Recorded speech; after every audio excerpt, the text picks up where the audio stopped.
आज का दिन बड़ा शुभ दिन है विद्यालय के लिए। आज हम सभी लोग कुछ नई नई बातों से अवगत होंगे। इस विद्यालय परिवार के अंदर मुनिश्री का हम पहले स्वागत करेंगे। भाई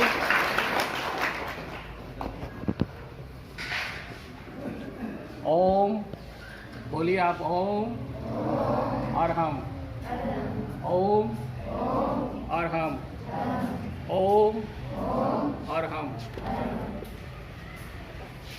राजकीय माध्यमिक विद्यालय नंबर 3 मुंदड़ा का पूरा परिवार आपका हार्दिक अभिनंदन करता है, स्वागत करता है। मुनिश्री पृथ्वीराज जी, मुनिश्री दिनकर जी सेवा केंद्र के व्यवस्थापक हैं अपने छापर के अंदर। हम इस सड़क से जाते हैं तो एक बहुत बड़ा सेवा केंद्र है और भी कुछ कई जगह है।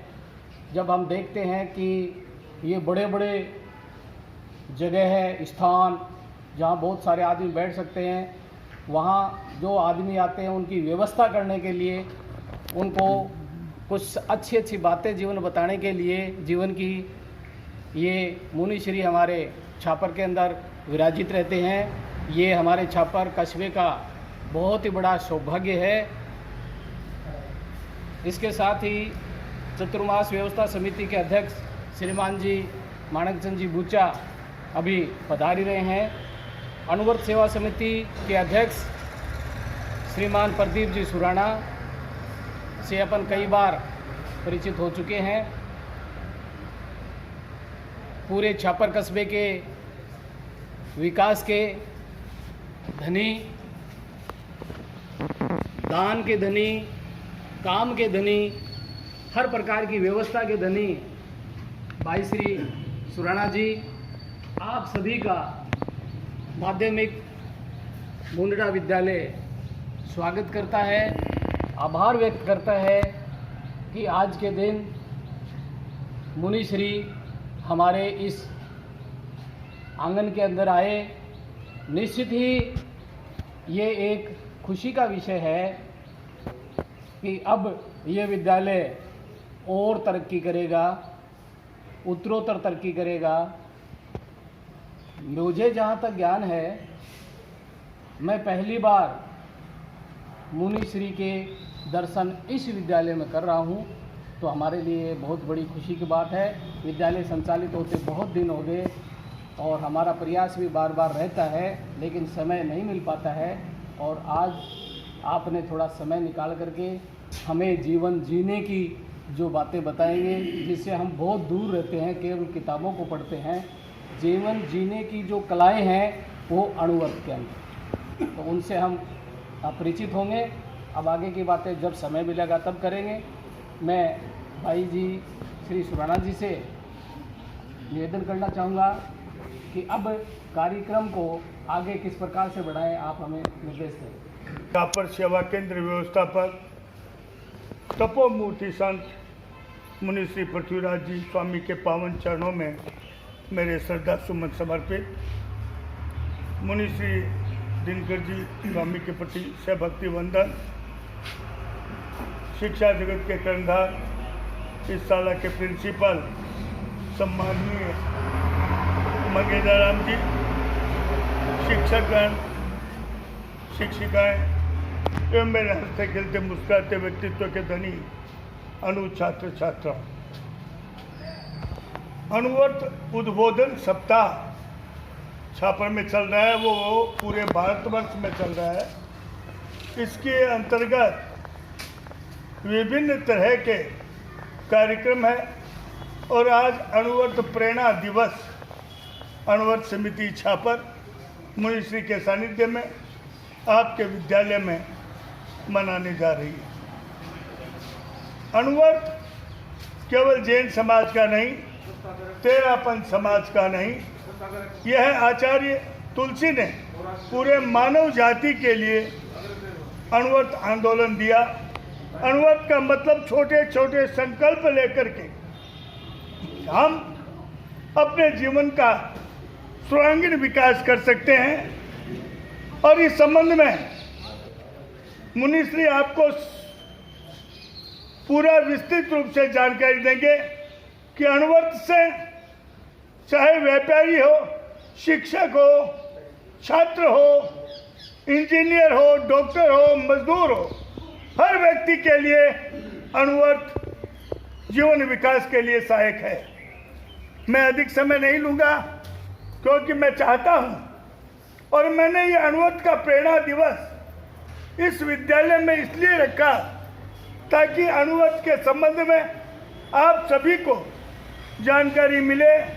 अनेक विद्यालय हैं छापर में, हम 6 विद्यालयों में कार्यक्रम रखेंगे जिनमें एक विद्यालय आपका है।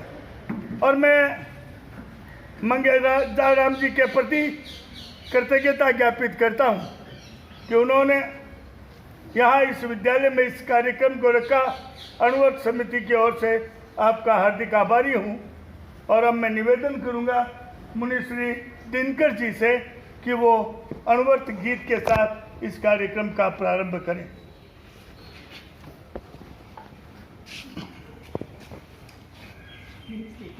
तपोमूर्ति मुनिश्री के के चरणों में वंदन। उपस्थित मंच, शिक्षक परिवार, छात्र छात्रा। बदले युग की धारा, बदले युग की धारा, नई दृष्टि हो, नई सृष्टि हो अणुव्रतों के द्वारा। बदले युग की धारा, बदले युग की धारा। धार्मिक है पर नहीं कि नैतिक बहुत बड़ा विस्मय है। नैतिकता से शून्य धर्म का ये कैसा अभिनय है। इस उलझन का धर्म क्रांति है कमनीय किनारा। बदले युग की धारा, बदले युग की धारा। मूल्य परक शिक्षा के युग में संयम का अंकन हो। सत्य अहिंसा से आप्लावित जन जन का जीवन हो। भोगवाद के चक्रवात से सहज मिले छुटकारा। बदले युग की धारा, बदले युग की धारा। करे प्रबल पुरुषार्थ सभी में अभिनव आस्था जागे। जोड़े सबके अंतर मानस को करुणा के धागे। तुलसी में त्रिमंत्र अचल हो, नभ में जो ध्रुव तारा। बदले युग की धारा, नई दृष्टि हो, नई सृष्टि हो अणुव्रतों के द्वारा। बदले युग की धारा, बदले युग की धारा। छात्राओं, अब आप जिन्हें सुनने के लिए आतुर है बता दूं, हमारे धर्म संघ में जिनको विशिष्ट उपाधि मिली हुई है तपोमूर्ति संघ, अनेक सैकड़ों की संख्या में साधु साधुआं हैं और ये उपाधि मात्र 2 संतों को मिली हुई है। उनमें एक मुनिश्री पृथ्वीराज जी स्वामी हैं। और मैं एक बात कहना चाहूँगा, अभी उनका सारगर्भित वक्तव्य होगा, आप उनका यह वक्तव्य ध्यान से सुनेंगे। उनके वक्तव्य के पश्चात उसी वक्तव्य में से एक प्रश्न आपसे पूछेंगे हम, और हर इस विद्यालय में जाते हैं और जो सही जवाब उस प्रश्न का देता है उसे हम सम्मानित छात्र छात्राओं को करते हैं। इस विद्यालय के विकास समिति का अध्यक्ष हमारे मेघवाल साहब यहाँ पहुँच गए हैं। मैं उनका भी हार्दिक अभिनंदन करता हुआ आमंत्रित करता हूँ। मैं हमारे तपोमूर्ति संत मुनिश्री पृथ्वीराज जी स्वामी को कि वो अणुव्रत समिति द्वारा आयोजित उद्बोधन सप्ताह में अणुव्रत प्रेरणा दिवस पर अपना सार गर्भित प्रवचन दे करके हम सबको लाभान्वित करें। मुनि श्री पृथ्वीराज।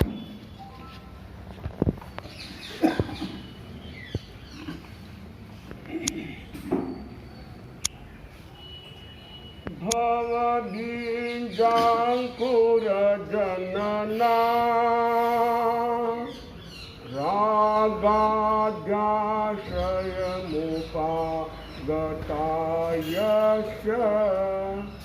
ब्रह्मा वा विष्णुर्वा हरो जिनो वा नमस्तस्मै हरो जिनो वा नमस्तस्मै। आरोग्य की चरणों में सत्सत वंदन। सम्मानित मंच, शिक्षक शिक्षिकाएं, छात्र छात्राएं और हमारे अड़ोस पड़ोस में रहने वाले भाई लोग भी आए हैं। आज का दिन विशेष महत्वपूर्ण किरणों के साथ उदय हुआ और उसके साथ में आपके विद्यालय मुंडरा राजकीय माध्यमिक विद्यालय में पदार्पण हुआ संतों का, ये एक विशेष बात है। और तुलसीदास जी ने तो यहाँ तक कहा है कि संत समागम हरि कथा तुलसी दुर्लभ दोय। संत समागम हरि कथा तुलसी दुर्लभ दोय। इससे आगे क्या कहा गया? सुत दारा और लक्ष्मी पापी के भी होय, संत समागम हरि कथा तुलसी दुर्लभ दोय। पापी से पापी व्यक्ति को धन मिल सकता है, बेटा मिल सकता है, स्त्री मिल सकती है, मगर संतों का समागम, संतों का सत्संग ये मिलना बड़ा कठिन होता है। उसमें आप लोग बड़े भाग्यशाली हो। ये विद्यालय भी बड़ा भाग्यशाली है कि आज आपको संतों के दर्शन करने के लिए मिल रहे हैं। उसके साथ में आज का दिवस अणुव्रत प्रेरणा दिवस, जो मानव जाति के कल्याण का एक सूत्र है। अणुव्रत अणुव्रत किसी व्यक्ति विशेष का नहीं है, न कोई जाति पाति का भेद है। कोई भी इस अणुव्रत को स्वीकार कर सकता है। अणुव्रत क्या है उसके बारे में आप समझेंगे। अणु है छोटा और व्रत है संकल्प। छोटे छोटे संकल्प को जो स्वीकार करता है वह महान व्यक्ति बनता है। आप हमारे सामने छोटे बच्चे, देश की एक रीढ़ है, देश के कर्णधार है और आप पर हमें बड़ा नाज है और आप देश की भी शान है। आपके ऊपर हमें बड़ा नाज इसलिए है कि आपके भीतर से जो अंदर आत्मा बैठी है, जो भीतर में ज्ञान है, जो आत्मबल है, संकल्प बल है, ये संकल्प बल भी अपने आप में विशेष महत्वपूर्ण काम करता है। ये अणुव्रत हमें जीवन जीने की कला सिखाता है और जीवन विज्ञान भी जीवन जीने की कला सिखाता है। एक सिक्के के दो पहलू है और जीवन कैसे जीना, उसमें हमारा अणुव्रत सभी के लिए कंपल्सरी है। चाहे छात्र छात्राएं हो, चाहे व्यापारी हो, चाहे मजदूर हो, चाहे शिक्षक हो, चाहे डॉक्टर हो, सभी के लिए ये अणुव्रत बहुत जरूरी है, कंपल्सरी है। और इसके माध्यम से व्यक्ति अपना जीवन को अच्छा बना सकता है। इस अणुव्रत क्या है? अणु है छोटा और व्रत है संकल्प, छोटे संकल्प। तो इसमें सबसे पहले बात हमारे सामने दो तत्व है। दो तत्व कौन से हैं? एक तरफ तो हमारा अणुव्रत है और एक तरफ है अणुबंब है। अणुबंब और अणुव्रत। अणुव्रत तो हमारा विकास में सहायक बनता है, जीवन जीने में सहायक बनता है, और अणुबंब है वो विनाशकारी होता है, विनाश करता है, ध्वंस करता है। तो इसमें आज हम जो वर्तमान में जिस स्थिति में है, उस स्थिति में हमें अणुव्रत को स्वीकार करना होगा। अणुव्रत सभी प्राणी के लिए आवश्यक है और ये हमें आगे बढ़ने का रास्ता बताता है। अणुव्रत क्या है? अणुव्रत है बच्चों का भाग्य खिलाना या बच्चों को आगे बढ़ाना, उसमें अणुव्रत सबसे माध्यम बनता है। अणुव्रत किसी व्यक्ति विशेष का नहीं, किसी का नाम भी नहीं है, ये तो केवल संकल्प, हर जाति का व्यक्ति इसको स्वीकार करता है और कर रहे हैं। ये बात आपको अगर मैं बताऊं, अणुव्रत की आवश्यकता कहाँ पड़ी? आज से लगभग 70 साल पहले, 72 साल 73 साल हो गए, उस समय ये अणुव्रत की आवाज़ उठी थी कि भाई अणुव्रत के लिए जरूरी है। ये बात कहाँ हुई?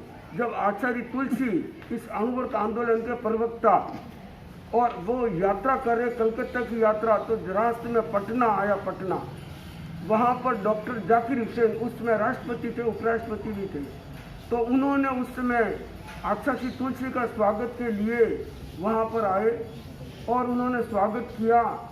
और डॉक्टर जाकिर हुसैन जी ने क्या कहा कि संसार में इतना पदार्थ है और उन पदार्थों के कारखाने भी बहुत है, मगर एक कारखाने की आवश्यकता है। वो कारखाना कौन सा? चारित्र का, व्यक्ति के निर्माण का। व्यक्ति का निर्माण कैसे हो? तो उन समय डॉक्टर जाकिर हुसैन ने कहा और उनकी बात को सहमत करते हुए आचार्य तुलसी ने कहा कि ये अणुव्रत एक हमारा ऐसा मंत्र है, एक तंत्र है, ये व्यक्ति को व्यक्ति बनाने में सहायक बनता है। ये एक कारखाना है, व्यक्ति को व्यक्ति बनाना, इंसान को इंसान बनाना। अणुव्रत क्या चाहता है? इंसान को इंसान बनाना, नीचे गिरे हुए को ऊपर उठाना, और उसके साथ में इंसान बनेगा वह भगवान भी बनेगा।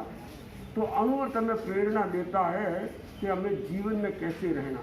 तो उसके पूर्व, अणुव्रत के पूर्व की बात हमारी आती है, भूमिका बनती है संस्कार निर्माण की बात। संस्कार निर्माण बच्चों का जन्म से होता है, और जो यहाँ पर छोटे छोटे बच्चे हैं, बड़े भी हैं, उनके लिए उनकी सेवा कौन कर रहे हैं? बच्चों बताओगे?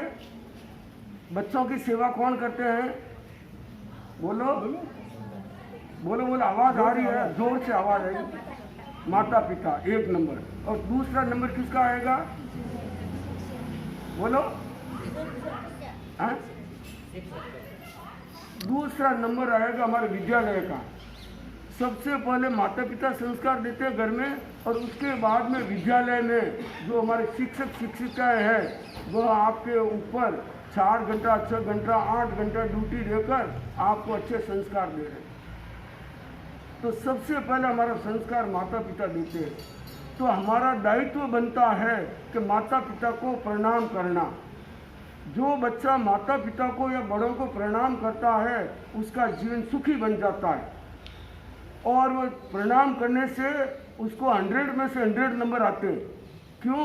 कि उनके भीतर में माता पिता के प्रति में, और माता पिता ने उनको बड़ा आशीर्वाद दिया है। तो बताओगे इस बच्चों में, परिवार में कितने बच्चे वो माता पिता को या बड़ों को प्रणाम करते हैं? ईमानदारी से करना। दो ईमानदारी की नहीं करेंगे, हाथ से शुरू कर लेंगे, हाथ सीधा खड़ा करते हैं। हाँ ठीक, अच्छी बात है, सगड़ा करे तो अच्छी बात ही है। तो इसमें आपको अच्छी बात लगती है तो आप क्या करेंगे? फूल खिलाते हैं। कैसे खिलाते हैं? हाथ ऊपर करते हैं। हाथ ऊपर होते हैं? नहीं होते हैं। इनको अच्छा नहीं लगता, कार्यक्रम अच्छा नहीं लग रहा है। जिन बच्चों को कार्यक्रम अच्छा लगता है वो फूल खिलाते हैं, मन की प्रसन्नता व्यक्त करते हैं। ठीक है, ये इसमें क्या होता है? 2 बात है। एक तो ताली बजाते हैं, नहीं ताली बजाते हैं तो उसमें हिंसा होती है, हिंसा में पाप लगता है। कौन सा? हवा का। महात्मा गांधी इस बात पर विशेष ध्यान देते थे। उस समय भी महात्मा गांधी की बात बीच में आती है।